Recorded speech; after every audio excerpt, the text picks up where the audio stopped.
সাকিবের সাথে আমার এখন খুব বেশি যোগাযোগ নাই, কারণ আমিও ব্যস্ত থাকি, সাকিবও ব্যস্ত থাকে। মাস্কো সাকিব ক্রিকেট একাডেমিতে সবই আছে।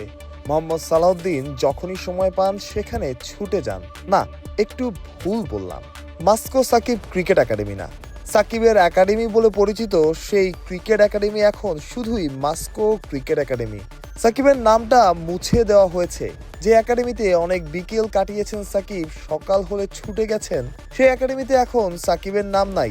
এটাই বাস্তবতা, মেনে নেওয়া ছাড়া উপায় নাই। সাকিবের সাথে জড়িয়ে ছিল মাস্কোর নাম। শুরুতে সবাই সাকিবের একাডেমি বলেই জানতো। সাকিবও এখানে অনুশীলন করেছেন, সাথে ছিলেন মোহাম্মদ সালাউদ্দিন। এই একাডেমির প্রতিষ্ঠা এবং প্রতিষ্ঠার পর থেকে সব কার্যক্রম সবকিছুই দেখছেন তিনি।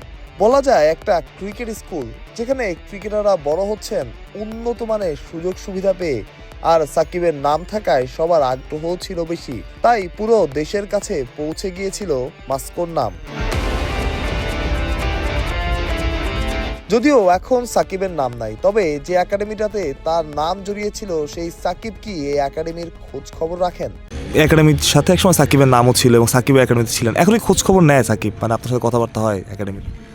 না, এখন আমি তো নিতে পারি না। আমি 2 দিন পাইছি, একটু ছেলেবেলে আমার চেহারা দেখলে তাদের যদি একটু ভালো লাগে তাই আসছি আর কি। কারণ আমিও তো আমার রেস্ট নেওয়াই হয় না।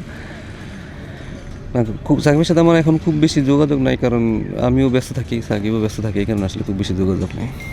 সময় এভাবেই সবকিছু বদলে দেয়। সময়ই বোধহয় সত্য। সময়ের চাইতে বড় সত্য আর কিছুই হতে পারে না। সাকিবের নাম নাই মাস্কোতে, সাকিবের নাম এখন নাই বাংলাদেশ ক্রিকেটেও। সবই হয়েছে অতীত, তবুও বাংলাদেশ ক্রিকেটের নাম আসলে সাকিবের নাম আসে সব সময়। যেমন মাস্কোর নামটা এলেও সাকিবের নাম চলে আসে।